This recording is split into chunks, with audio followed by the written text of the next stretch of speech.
En agricultura, la familia, la empresa y la innovación se unen en Empresas Familiares e Innovación. Un espacio para reunirnos a conversar sobre empresas familiares, gobierno corporativo, innovación y transformación organizacional. Creemos que solo juntos comprendemos mejor el presente y co-creamos futuro. Todos los domingos a las 12 horas nos reunimos con destacados invitados e invitadas para compartir experiencias, aprendizajes y buenas prácticas. Empresas Familiares e Innovación es una presentación de Proteus, consultora especializada en management, governance e innovación corporativa.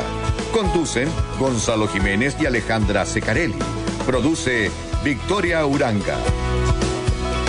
Buenas tardes. Les damos una cordial bienvenida al programa de Empresas Familiares e Innovación. Soy Alejandra Secarelli y como cada domingo tengo el gusto de acompañar a Gonzalo Jiménez Seminario, presidente de Proteus, en esta aventura en desarrollar el único programa radial en Chile sobre empresas familiares e innovación. Muy buenas tardes, Ale, querida, y a todos los que nos acompañan en nuestro programa número 18.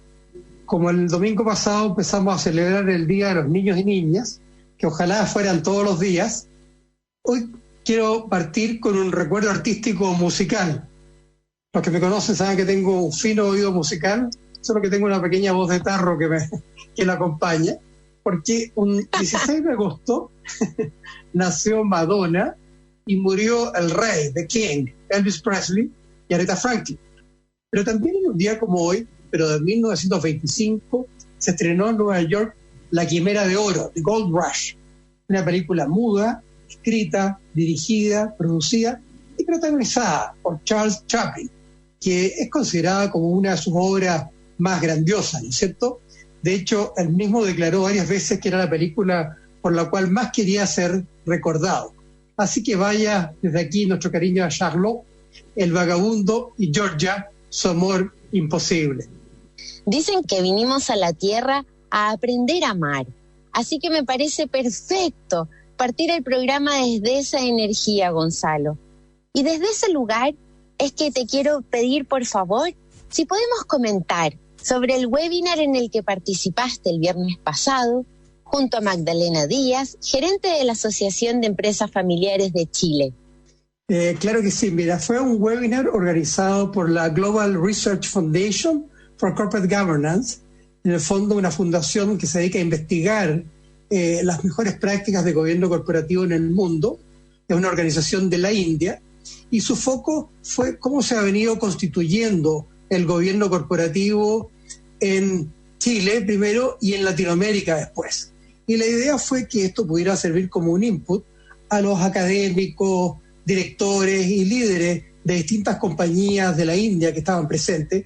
Muchos de ellos, un grupo grande, 100 y tantas personas había, o ya no me acuerdo muy bien, pero muchísima gente, y que en ellos se da muy fuerte la temática de las familias empresarias. Entonces había justamente un debate de cómo estas experiencias se podían servir para la India, en cierta forma.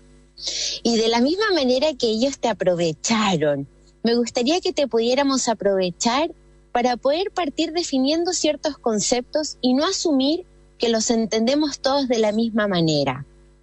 ¿Qué es gobierno corporativo? Y además, ¿por qué se constituye como un tema tan clave para las empresas? Bueno, gobierno es la manera como las empresas son dirigidas, lideradas desde su alta administración. Piensa en el fondo los accionistas que delegan en un directorio el rol de dirigir estas compañías, y uno tiene que establecer muy bien, muy cuidadosamente, los derechos de información, de decisión, de participación de distintos actores. Piensa en los accionistas, en el grupo familiar en realidad uno debería hablar más bien de socios, de directores y de altos ejecutivos. Y de esa manera es importante que generen un trabajo sinérgico entre sí. Entonces, esos son los temas que normalmente se entienden. Ahora que además tiene una importante repercusión por el rol que están tomando las empresas en la sociedad.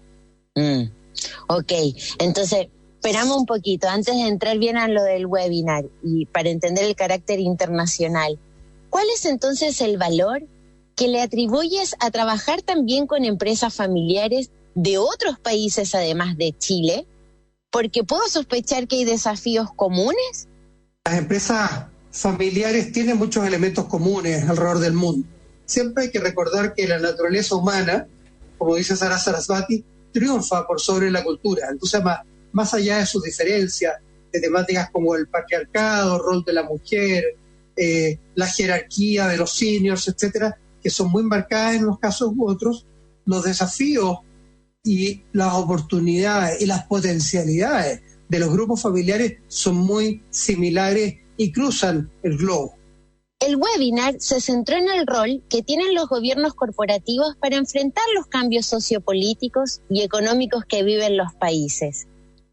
¿Qué de la experiencia de Chile sirve para otros países como India? Esa es una pregunta. Y luego, aprovechando, ¿hay estrategias de gobierno corporativo que resultan claramente o evidentemente más exitosas que otras?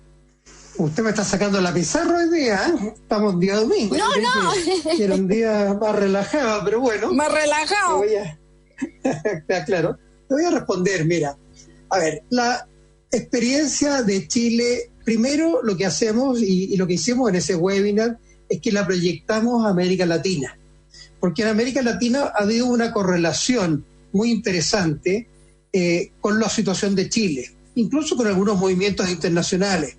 Tú sabes que yo hablo, en esta investigación hablo de la etapa en la cual nos aparece una lógica institucional económica, después con la vuelta a la democracia política y después con los movimientos sociales del 2011 en adelante social.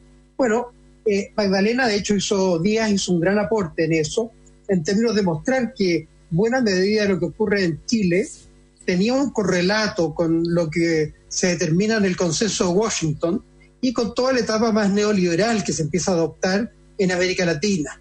Después, con el retorno a la democracia de la mayor parte de los países latinoamericanos y finalmente con todos los movimientos sociales, sobre todo ella lo coloca sobre todo desde el 2008 en adelante, que desde la crisis subprime.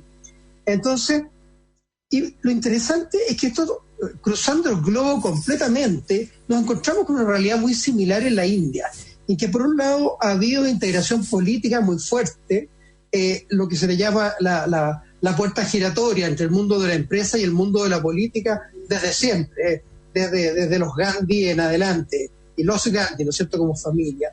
Pero en segundo lugar, desde el año 91 que se produce la apertura económica de la India, lo que nosotros empezamos a vivir aquí en los años 70, ellos lo viven en esa etapa más tardía, y tal como lo hacen los países latinoamericanos, que lo van adoptando más fuertemente desde los años 90. Entonces hay una serie de correlatos muy valiosos, muy interesantes, y hay mucho aprendizaje. De hecho, un poco lo que ha ocurrido con otras presentaciones de esta investigación de lo que fue la tesis doctoral en su momento, que está siendo aplicada en varios países en transición, emergente, en varios continentes distintos, en realidad desde África, Europa del Este y Asia también. Entonces, hay aprendizaje muy valioso en un sentido y otro. Esto no solamente nosotros llevar ahí la panacea, sino que aprender también de los procesos de ellos. Ahora, ¿qué estrategias resultan más exitosas de gobierno corporativo? Yo diría que hoy en día la gran clave está en entender que estamos en una era de complejidad en el gobierno corporativo, en la gobernanza, en la governance, como le llaman, en el sentido de que tenemos tres ritmos a los cuales las compañías tienen que responder simultáneamente, y ahí está el desafío. Uno es responder a las lógicas económicas de viabilidad del negocio, como todo negocio tiene que mantenerse. Lo segundo, entender la tremenda volatilidad de los mundos políticos que venimos viviendo, y que son propios de las democracias contemporáneas. Y en tercer lugar, de la tremenda ebullición social, que obviamente desde octubre de 2018 aparece con enorme fuerza, pero la verdad que según Magdalena viene arrastrándose desde el 2008, según mi propia investigación desde el 2011. Entonces, ¿cómo yo como gobierno corporativo, en la medida que soy capaz de hacerme cargo y de responder a estas lógicas simultáneas que tienen un tremendo desafío de complejidad, voy a ser más exitoso que si solo sigo con la lógica económica tradicional o respondiendo a una lógica política, como les ocurre todavía mucho a nuestros amigos de la India. Claro.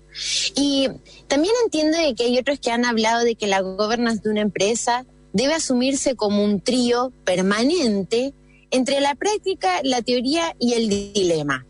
¿Cómo entiendes tú entonces, Gonzalo, esas relaciones entre esos tres aspectos? ¿Te hace sentido? Sí, me gusta más que hables de los tres aspectos que el trío, que suena con otras connotaciones, Alejandra. Creo que es importante entender que, mira, en la medida que nosotros se va estudiando cómo funciona el gobierno corporativo en la práctica, van surgiendo teorías que tratan de modelar, conceptualizar, entender eso que está ocurriendo. Pero al mismo tiempo, esas investigaciones, Ale, no pueden ser ciegas a los dilemas que hay en materia de gobierno corporativo, a los desafíos y diferencias que se producen. Y por lo tanto, aparece como fundamental el decir, bueno, ¿cómo me hago cargo en la práctica de esos dilemas?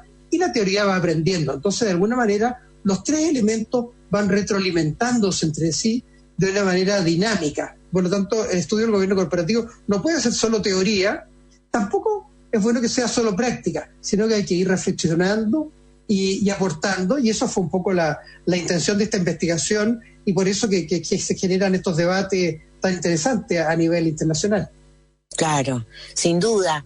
Bueno, además entiendo que ustedes trataron de distinguir tres hitos claves dentro de la historia reciente de Chile, pensando por una parte en la marketización de la economía bajo los Chicago Boys, por una parte, luego el advenimiento de la democracia y luego el despertar social.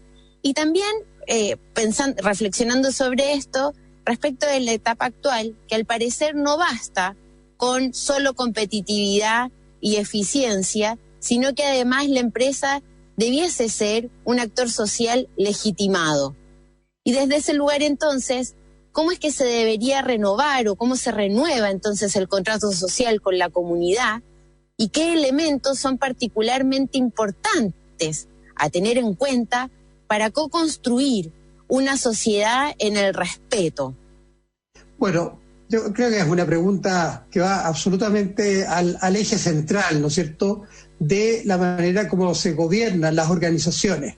Y las instituciones también, podemos tomarlo hasta el sentido más amplio. Organizaciones, empresas, instituciones, etcétera. En que, por un lado, efectivamente, en una primera etapa, en Chile aprendimos a competir, aprendimos a abrirnos al mundo. Y eso fue un tremendo aporte que hicieron en su momento los Chicago Boys, ¿no es cierto?, como se los ha venido conociendo internacionalmente. De hecho, la propia Universidad de Chicago está muy orgulloso de los Chicago Boys chilenos, del aporte que hicieron a despertar esta economía letargada y sobreprotegida de los años 70, con todo lo que existió o exigió y desafió, ¿no es cierto? Y varios de nuestros invitados de los programas anteriores nos han contado lo que les ocurrió con el negocio textil, con la forma de funcionar, cómo tuvieron que irse, ¿no es cierto?, a Pakistán. Nos contaban la semana pasada la familia Sabaj, para poder traer sus telas, cómo iba enfocándose el negocio. Entonces hubo un desafío importante que nos dio fortaleza empresarial, que obviamente permitió generar ahí un progreso muy importante como país en el plano competitivo, y esa es como una primera lógica que nos sigue acompañando hasta el día de hoy. Sin embargo, esto tuvo que adecuarse, esta lógica, a una segunda lógica, que es cuando vuelve la democracia plena, ¿no es cierto?, del año 90 en adelante, en que piensa, por ejemplo, para los sectores regulados, los fondos de pensiones o las AFP que han estado tan en la polémica estos días, sectores bancarios, eléctricos, telecomunicaciones, sanitarios vinieron un poco después en realidad. Entonces, que de alguna forma estaba toda la dificultad de manejarse frente a una irrupción más fuerte de la política del gobierno. Entonces, en ese sentido, también hubo como estos emprendedores institucionales, como fueron los Chicago Boys, y fue gente que ayudó a tratar de entender cómo tenía que ser el diálogo entre empresa y Estado, por ejemplo, que era un tema que estaba como fuera de nuestros libros, en el fondo. Si uno piensa el ejemplo de Óscar Guillermo Garretón, que de ser una persona que está absolutamente en una vía radical, se reconvierte como presidente de la Telefónica en ese rol, y al final es un gran defensor, promotor de la empresa privada hoy en día, sin perder sus propios ideales políticos, y que está en toda su libertad, por ejemplo. Es un buen símbolo de estos cambios que empiezan a ocurrir. Y lo tercero, que yo diría que ocurre en base a estas investigaciones, sobre todo desde la revolución de los estudiantes, que de alguna forma se convierte también un poco en la revolución de la clase media por el tema de la educación en su momento, pero además coincide con Nidra Aysén. Entonces aparece en ese sentido. Nidra Aysén no tiene camiseta política, socioeconómica ni de ningún tipo, entonces es como la madre de todos los movimientos sociales que vienen, que obviamente esto termina habiendo este estallido social, ¿no es cierto?, fuertísimo de octubre. Entonces, en que a la empresa en particular, a las organizaciones en general, se les empieza a exigir la combinación de los tres elementos. Tengo que seguir siendo competitivo, como nos enseñaron los primeros Chicago. Tengo que ser capaz de entender las políticas de Estado y relacionarme legítimamente, por supuesto, con el mismo, ya sea Estado local, municipios o gobierno central. Y por otro lado, el desafío en que estamos ahora, ¿cómo nos integramos? ¿Cómo hacemos que la empresa responda no solo con competitividad y eficiencia, sino que se convierta en un actor social legitimado? Y eso es súper importante de cara a las empresas familiares que tienen esa conciencia, que tienen esa cercanía.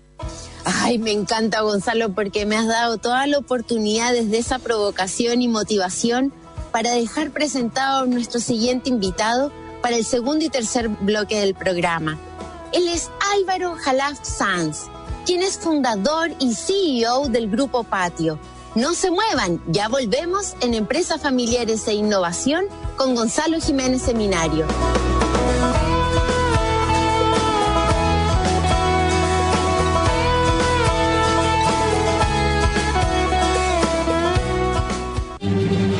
Lomata Cultural presenta Aprendiendo Música con los Famosos. El destacado director de orquesta Paolo Bortolameoli inicia un ciclo donde enseña a adultos, jóvenes y niños a encantarse con la música clásica.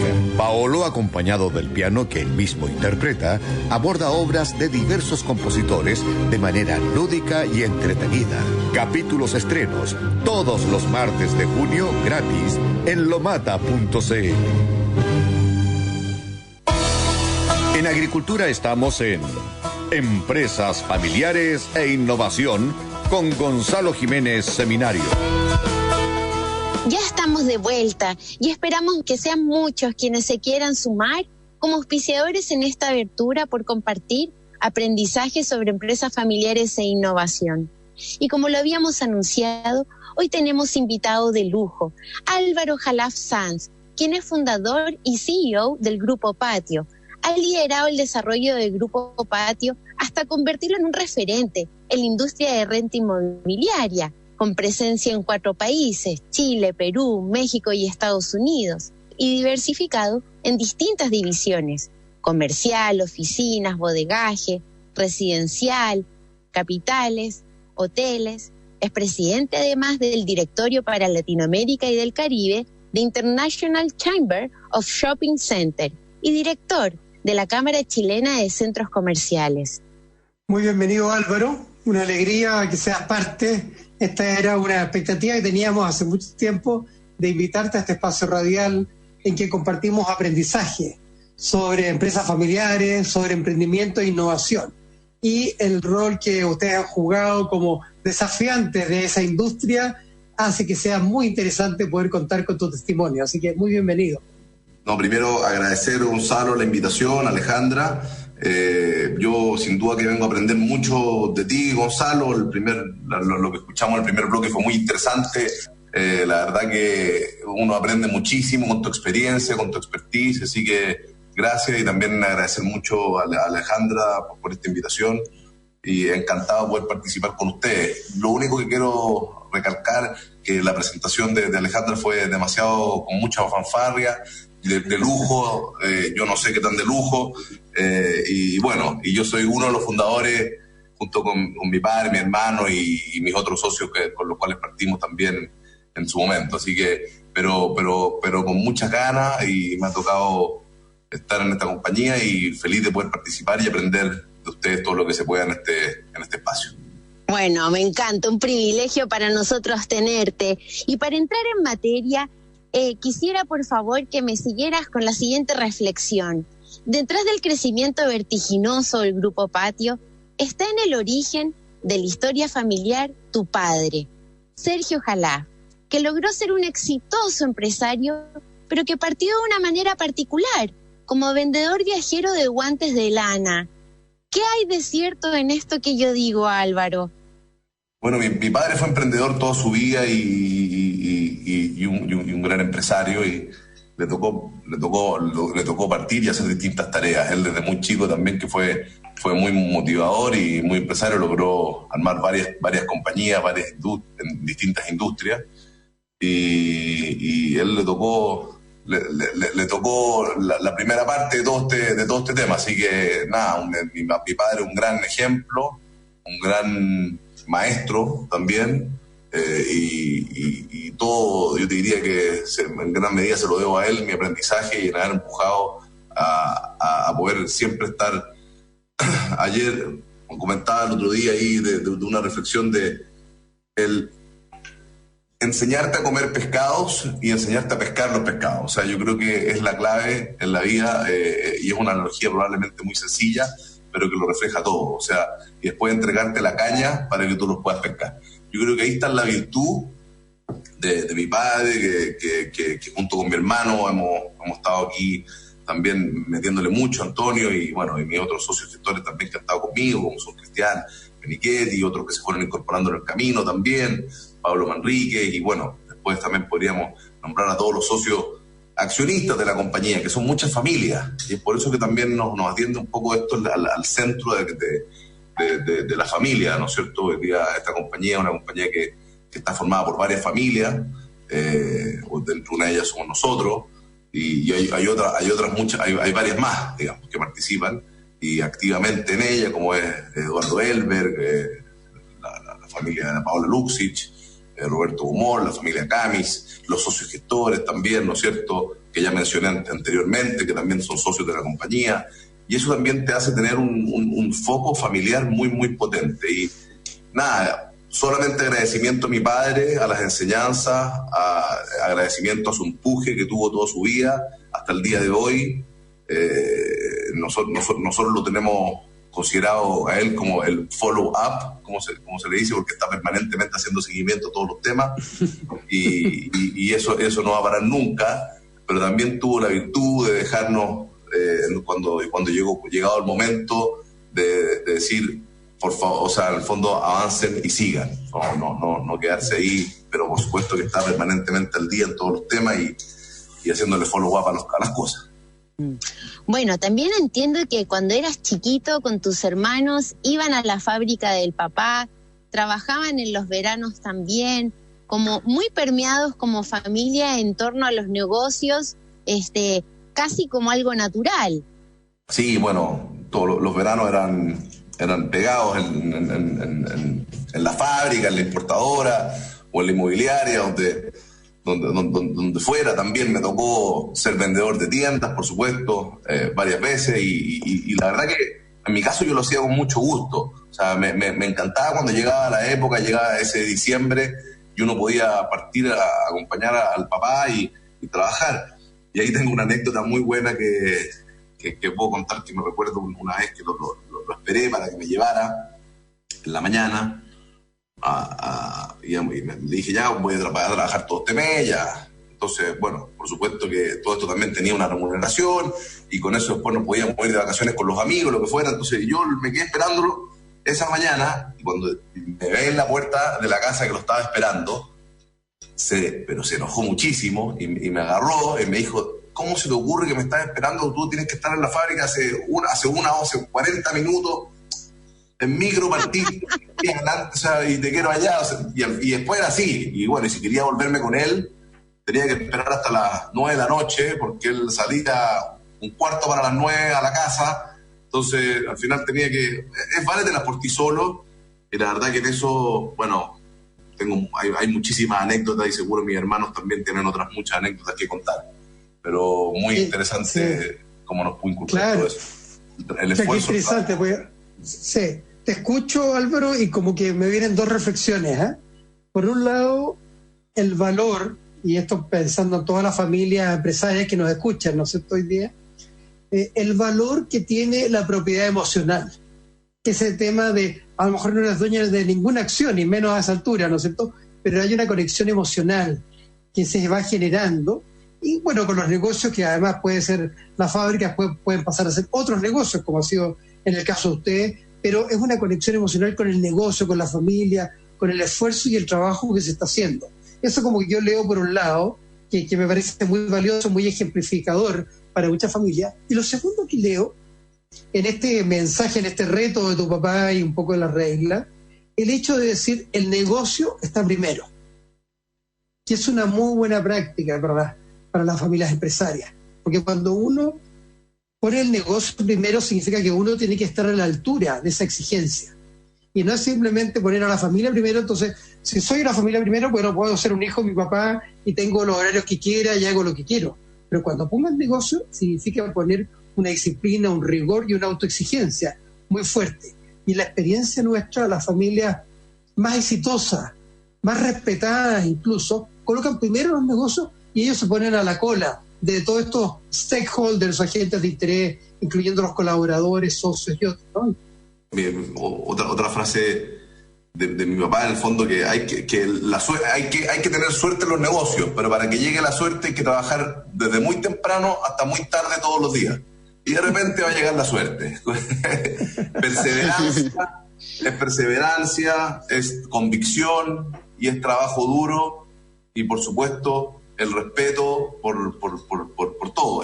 Y uno, en general, muchas veces comete errores y eso es propio del ser humano. Yo por lo menos probablemente cometo errores casi todos los días y uno siempre se equivoca en una u otra cosa y tiene que tener la capacidad de poder remediarlo y seguir hacia adelante. Yo creo que de los errores también se aprende y se aprende muchísimo. Entonces, no, la verdad que fue una experiencia increíble todo lo que hemos vivido hasta ahora con mi papá y muy, muy contento de poder tenerlo y de poder recibir sus reflexiones y sus enseñanzas permanentemente. Álvaro, el Grupo Patio ya tiene 16 años de historia, un camino recorrido desde ese primer strip center en la intersección del Licer Pará con Avenida Tobalaba, y pensando en ese camino recorrido, ¿qué es lo que los define hoy como empresa? Muy buena pregunta. Yo te diría que, y lo enmarco en el propósito que fue generado con un largo trabajo que hicimos con todos los colaboradores de la compañía, que participaron también todos los países donde estamos presentes, todo nuestro equipo, con varias sesiones, que es unir personas para enriquecer sus vidas. ¿Y en qué se enmarca todo eso? Básicamente es poder generar estos seres vivos, estos lugares de encuentro. Esto ya puede ser un edificio oficina donde convive mucha gente, un edificio residencial donde también convive mucha gente, un strip center que es como el antiguo almacén de barrio. Nosotros consideramos que estos centros comerciales vecinales, como les llamamos nosotros, ¿verdad? Son centros como el antiguo almacén de barrio. Y yo te diría que una de las cosas importantes es que nos define ese propósito, nos define también estar cerca de las comunidades. Y de nuevo, estas son definiciones que quizás vienen de muy cerca de las recomendaciones, pero como les comento, este propósito no fue hecho por mí, sino que fue hecho por los 200 colaboradores después de un largo trabajo que definimos que esto es lo que queríamos, es lo que nos representa, es lo que queremos tener como compañía. Y yo diría que otra cosa que también nos representa como Grupo Patio es los valores de la familia. Y aquí quiero volver al punto que tocábamos antes, porque aquí esta compañía que se han ido comprando amigos, muchos que también somos del mismo colegio, otros que de otros colegios, por supuesto, pero que tenemos un arraigo familiar muy fuerte. Yo me acuerdo que yo escuchaba a los tíos, yo escuchaba, y aquí Gonzalo me va a entender muy bien, es, oye, no hagan negocios con parientes, no hagan negocios con amigos. Es como la típica frase. Yo eso lo considero un plus tremendo. Yo considero que cuando la lealtad está, y por supuesto que si la gente hace su trabajo de manera correcta, y para eso tenemos mediciones y evaluaciones 360 y todas las cosas que conllevan el poder tener las evaluaciones indicadas para poder saber que la gente la característica es la familia. Es de verdad que nosotros consideramos que esto todos se tienen que sentir parte de esta familia, todos se tienen que sentir que esto es una columna vertebral, que somos todos uno. Y bueno, y en ese camino hay un aprendizaje importante. Y yo diría, lo último es, ojalá no tener colaboradores, tener fans, ¿no es cierto? que tenga tatuado Patio en su brazo, ojalá en el pecho, en el corazón. O sea, cuando pasa eso, es cuando yo creo que las cosas fluyen de una manera muy, muy positiva, fluyen también con una energía increíble, con una energía que te permite alcanzar cualquier objetivo. O sea, yo me siento, porque esta compañía está armada por un directorio que muy apoyador y muy exigente, ¿no es cierto? También por un comité ejecutivo muy, muy exigente, y la verdad que muy diverso. Y eso es lo que nos hace tan, yo creo que lo hace muy interesante, donde tenemos distintas visiones, y con esas distintas visiones muchas veces llegamos a puerto. A veces uno quiere una cosa, otro quiere otra, y de esa manera van saliendo las cosas, pero todo lo hacemos con el respeto, y como son las familias. O sea, yo por lo menos, las familias todas tienen peleas, todos tienen todo, pero en nuestro caso somos bien, bien unidos, y yo creo que muchos de eso también, pero también nos decimos las cosas. Entonces aquí, como en la familia, decirse todo, hacer las catarsis necesarias que haya que hacer para que y tratar. Entonces, característica, familia. Qué buen punto. Fíjate, Álvaro, que habiendo conversado contigo hace mucho tiempo y haber sido un poquito testigo a la distancia del desarrollo de ustedes como grupo, como que observo que esa fuerza de la unión, de la lealtad, de la cohesión, del alineamiento, tiene que haber sido un tremendo tema, porque ustedes fueron desafiantes. Esto es una industria que estaba bastante más estructurada, con actores grandes. Entonces, ¿cómo fue ser los new kids on the block, ¿no es cierto? Los nuevos en este barrio, porque creo que es un tremendo tema y es un ejemplo para muchos de los que nos escuchan, que pueden estar chocando con paredes a esta altura. Entonces me encantaría que tú pudieras compartir un poco esa parte de la historia. Mucho respeto y enseñanza y admiración por todos los competidores de esta industria, los partícipes de esta industria. Creo que han formado cosas que son increíbles todos, pero por supuesto que, claro, cuando nosotros partimos, como tú dijiste, New Kids on the Block era algo que costó. También en el camino hubieron muchos que quisieron, oye, vamos a hacer un strip center entre 4 amigos, como que creían que esto, un centro comercial vecinal, esto era llegar a hacer un centro comercial vecinal y ponerlo ahí. Y por supuesto que estas cosas tienen sus complejidades. O sea, no es llegar y hacerlo. Oye, es que yo soy rentista, entonces hago uno y lo dejo para la renta. Claro, hoy día, ahora después del estallido social, o ahora te das cuenta que si uno no tiene un equipo de administración potente detrás, no, las cosas no llegan ni funcionan. Y haber partido con todo esto, claro que nos costó. Tratamos de siempre ser muy respetuosos y recibir el aprendizaje de todo, pero fue una industria muy competitiva. En los centros comerciales vecinales, sobre todo cuando nosotros partimos, habían 2 actores en el mercado, que era en ese minuto TIS y Cencosud. Luego se fue creciendo la industria de supermercados, lo que nos permitió también ahí poder entrar un poquito más, pero sin duda que fue súper desafiante, Tuvimos varios choques en el camino, pero nada, tuvimos que pasar los obstáculos que habían que pasar, demostrar en el camino que las cosas se pueden hacer de otra manera. Yo quiero rescatar de ahí algo muy importante. Nosotros cuando veníamos partiendo, ya esto al cabo de los 2-3 años, tuvimos la suerte de poder asociarnos con Kimco Realty. ¿Ya? Kimco Realty es el mayor operador de centros comerciales vecinales de Estados Unidos, por ende el mayor operador de centros comerciales del mundo. ¿Ya? Centros vecinales, de los cuales nosotros, en nuestro core business, que son centros anclados con supermercados. Y la verdad que haber sido socio de Kimco Realty es como hacer refrigeradores o hacer auto y que venga la General Motors si se quiere asociar contigo. O sea, de verdad, las enseñanzas que pudimos obtener fue haber hecho un posgrado, un doctorado y todo junto en la práctica, ¿no es cierto? Yendo con los equipos a entender todos los sistemas tecnológicos, yendo con los equipos a entender cómo se administran estas propiedades, cuáles son las cosas importantes que hay que tener en cuenta, cuáles son las que no. Y yo creo que eso nos ayudó muchísimo también a poder dar ese salto y ese apoyo que fue importante de nuestros socios, que luego de la crisis subprime tuvieron que irse, pero tenemos una muy buena relación con ellos hasta el día de hoy, la mejor. Interesante, ¿eh? Sí. Bueno, ustedes saben siempre que se pasa volando el tiempo con buenas conversaciones. A nuestros auditores les recordamos que nos pueden escribir a empresafamiliares@agricultura.cl. Además, que toda la información de Proteus está en LinkedIn y que el podcast de este programa estará disponible en radioagricultura.cl. Volvemos en unos minutos en Empresas Familiares e Innovación.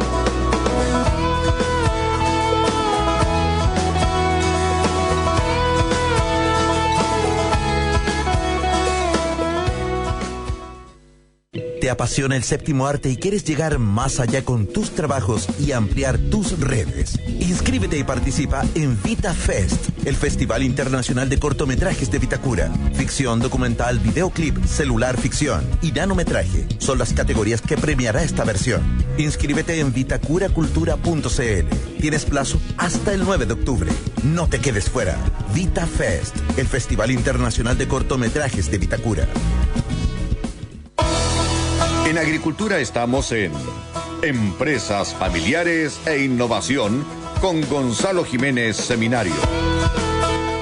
Ya estamos de vuelta. Gracias por estar con nosotros. Hoy, disfrutando de esta conversación con Álvaro Jalaf, fundador y CEO del Grupo Patio, en el programa de Empresas Familiares e Innovación con Gonzalo Jiménez Seminario.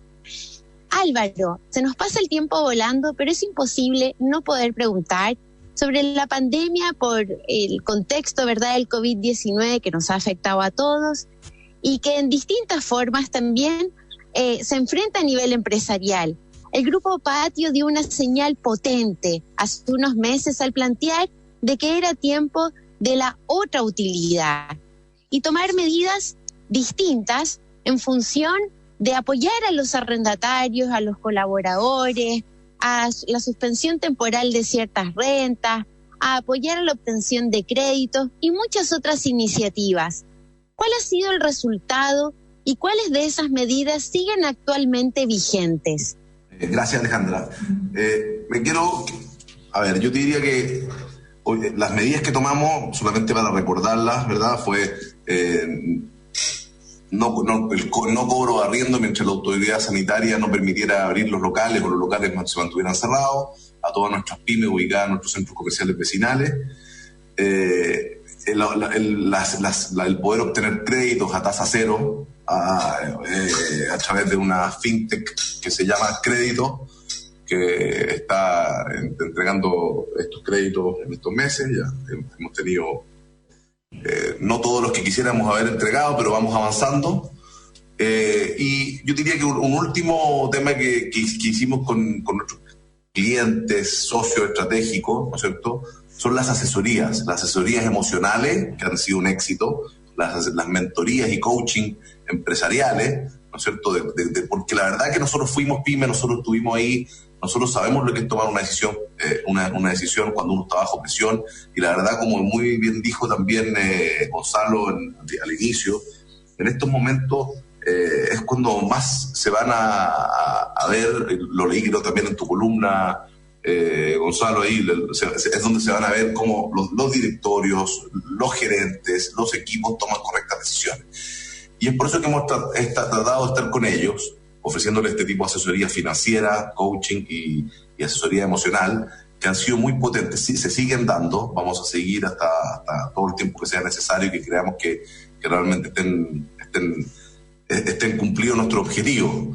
Luego, hacia adentro, bueno, tomamos la decisión de no despedir a nadie y no acogernos a la ley de protección del empleo, y también de respetar todos los acuerdos salariales que veníamos trayendo con los ejecutivos hacia atrás. Eso, por supuesto, que ha conllevado un esfuerzo, pero creemos que en este momento es cuando se tienen que probar las empresas, y la verdad que nuestra compañía es una compañía bien resiliente, que ha demostrado en este periodo, con los resultados que ha tenido también, una baja en sus ingresos acotada, y es por eso que nos permite redoblar los esfuerzos y poder hacer todo esto. Y me sumo a eso también las comunidades. Hemos hecho un trabajo con las comunidades muy, muy potente. Y hablábamos cuando terminó el primer bloque de conversación de ustedes, que ya les comenté anteriormente, fue muy enriquecedor.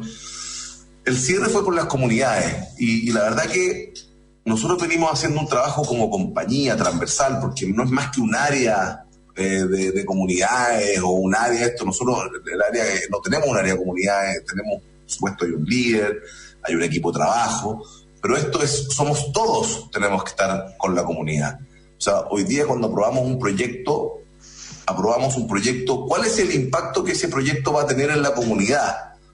O sea, ese es uno de los KPIs que vamos a medir, ¿no es cierto? Uh-huh. Cuando hablábamos de los distintos stakeholders, está lo económico, está para nosotros las comunidades, y eso fue algo también que pudimos, que para el 18 de octubre vimos cómo nuestras mismas comunidades defendían nuestras propiedades. Fue algo impactante por un trabajo que se venía haciendo desde hace mucho tiempo atrás, por supuesto, el relacionamiento con las juntas de vecinos, con los bomberos, con carabineros, con los Rotary Clubs o los distintos clubes que hayan y que los vecinos estén, desde clubes de rayuela, de todo lo que tenga que ver con la comunidad, estar muy cerca de ellos, porque ellos al final nosotros tenemos que ser una compañía donde el cliente esté en el centro.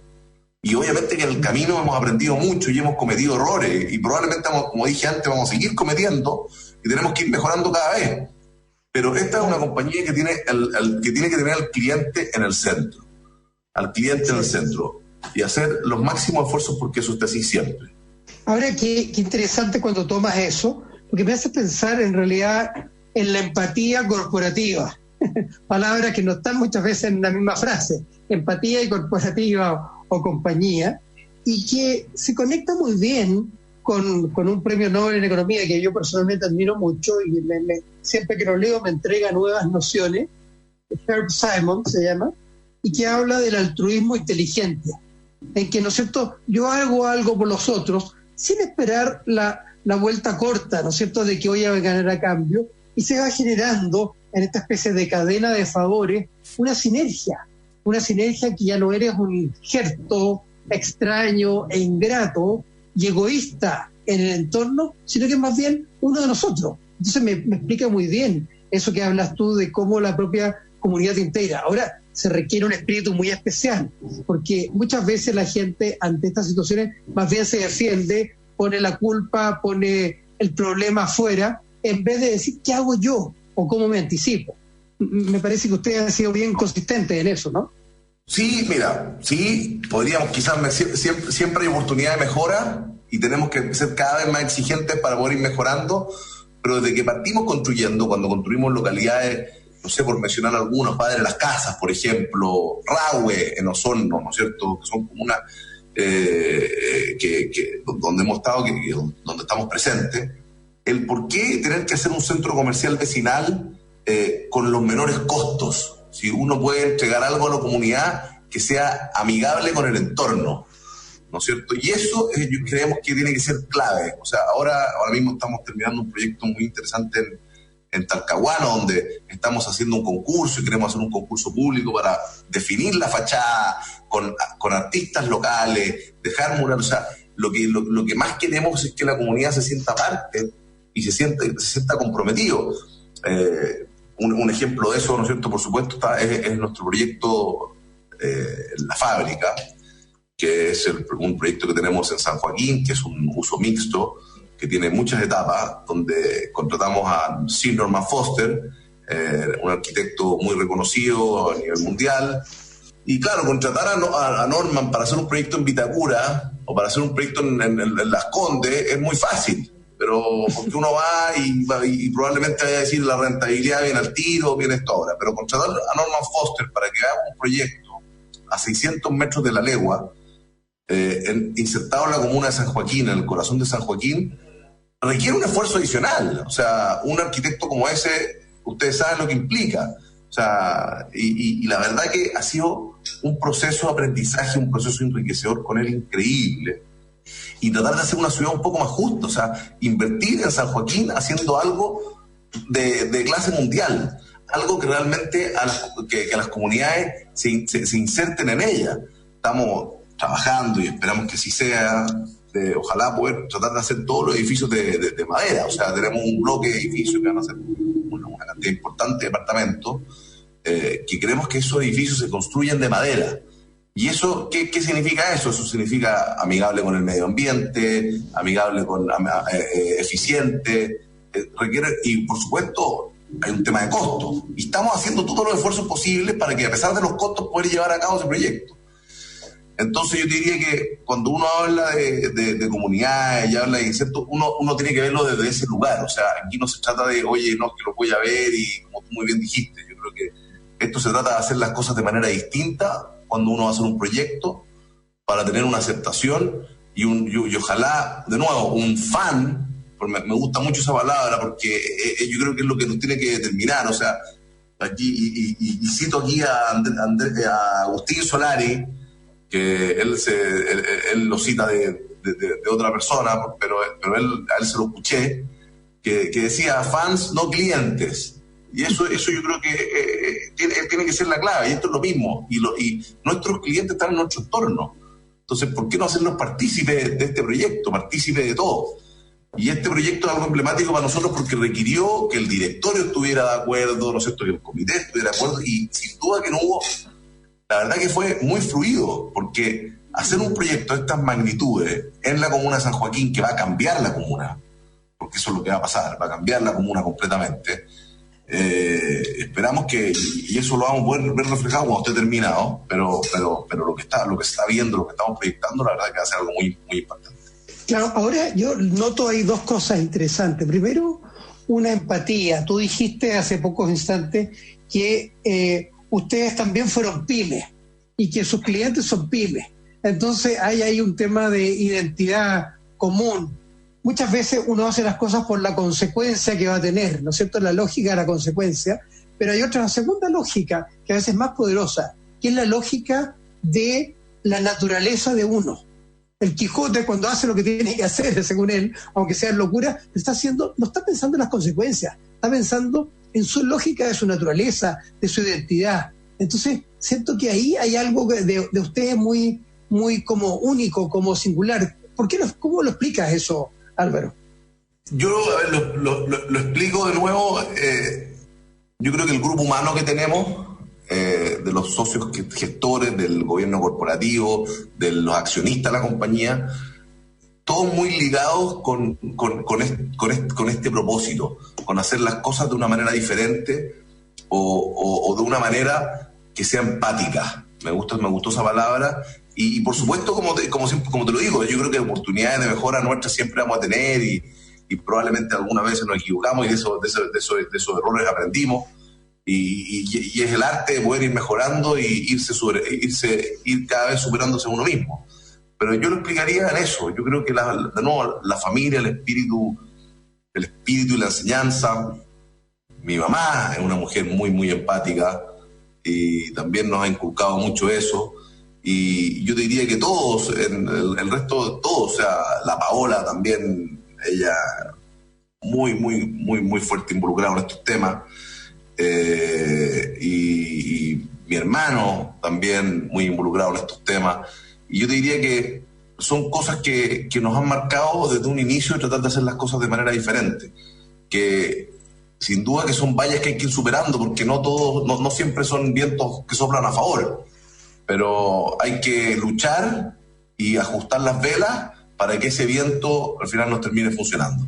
Y la reacción de otros empresarios, ¿cómo recogen, acogen, qué tipo de reacciones reciben? Muy rápida la pregunta, que sé que Alejandro te quiere preguntar otra cosa. Yo no soy el indicado para poder responder eso. Ok, el silencio otorga, así que está clara la respuesta. Gracias. No más recogimiento de testimonio. Dale. Sí, Álvaro, y hablabas recién de ese viento y como de toda esta, de estas personas relevantes, estos actores relevantes de la familia. Vos tenés 4 hijos, varios sobrinos. ¿Cómo te imaginas el día de mañana? ¿Te los imaginas como parte de la empresa? ¿Te imaginas un proceso similar al que tu papá les dejó respecto de estos espacios y esta generosidad para desarrollarse dentro de la empresa? Mira, yo creo que nosotros somos un grupo que somos bien dinámicos y espero cuando llegue ese momento, sin duda, como lo dije en el inicio, yo creo que en la familia hay grandes valores y si tienen las competencias, encantado que participen, pero se buscarán las maneras y vamos a estar muy felices todos y los hijos también de mis socios y etcétera. Pero yo te diría que somos un grupo muy dinámico y veamos qué va a pasar en 10, 15 años más. Pero si tuviera que extrapolarlo hoy día, feliz de que sobrinos, los hijos de mis socios o los que correspondan, que tengan las competencias y tengan las ganas de poder participar, encantado que participen. Yo creo que eso es una fortaleza. Por supuesto tienen que tener las competencias para poder hacerlo, pero yo te diría que yo personalmente lo veo como una tremenda fortaleza que hayan gente que tenga inculcados los valores y que tenga inculcados esas ganas de trabajar y la perseverancia. Y Álvaro, acá hemos notado varias innovaciones de lo que estamos mostrando. ¿Qué es lo que es para ti la innovación? Y la pregunta que siempre hacemos a nuestros invitados, ¿y qué es para ti el éxito? Son 2 preguntas que nos interesa un poco cómo los defines, cómo los tomas. Oye, mira, el éxito yo creo que el éxito es, para mí, es la felicidad de poder trabajar en armonía, creando valor. Eso es o sea, yo creo que, y eso es algo que uno tiene que trabajar día a día, porque como comentábamos, por supuesto que muchas veces no son todos los días iguales, pero siempre sale el sol, ¿no es cierto? En algún minuto el sol está, aunque no lo veamos. Entonces yo diría que para mí el éxito es poder trabajar en armonía y crear valor en el camino. Yo te quiero poner 3 ejemplos de la innovación. Nosotros dentro de la compañía hoy día, en este periodo de pandemia, hemos sacado varias innovaciones. Sacamos, por ejemplo, y nos ha permitido este periodo poder crear y abrirnos esa mente a pensar cosas distintas. Bueno, creamos el patio Pickup, que básicamente en nuestros centros comerciales hoy día hay un lugar donde hay un comprador que uno pasa, recoge, llama por teléfono y están todas las cosas, te las suben directamente al auto, alguien lo compró por ti. Creamos tu patio cuadrado, que es algo muy también que básicamente es poder adaptar todas tus oficinas y adaptamos todo nuestro edificio a lo que está ahora de manera muy rápida y yo diría que ha tenido mucho éxito. Y otra innovación que sí la considero como una innovación potente es el patio anfitrión, que todavía está en un plan piloto, pero que ya partió, que básicamente vamos a tener en los centros comerciales vecinales un anfitrión y que va a ser parte de la comunidad y en el fondo te va a recibir ya cuando esperemos con tu nombre, conociéndote, porque es parte del barrio. Yo creo que eso va a ser un cambio súper potente y diferenciador en los centros comerciales. Fabuloso, qué privilegio tenerte. Permítanme por favor despedirlos con un abrazo muy cariñoso a ambos, también a nuestra audiencia fiel y a quienes nos escriben permanentemente. Recuerden que este y todos nuestros programas están disponibles en el sitio web de Radio Agricultura, así que Álvaro, un abrazo inmenso, Gonzalo, otro súper especial. Nos vemos el próximo domingo a las 12. Muchas gracias a ustedes. Muchas gracias, Álvaro. Un abrazo. Un abrazo. En Agricultura fue Empresas Familiares e Innovación con Gonzalo Jiménez Seminario. Una presentación de Proteus, consultora especializada en management, governance e innovación corporativa. Conducción, Gonzalo Jiménez y Alejandra Sequerelli. Producción, Victoria Uranga.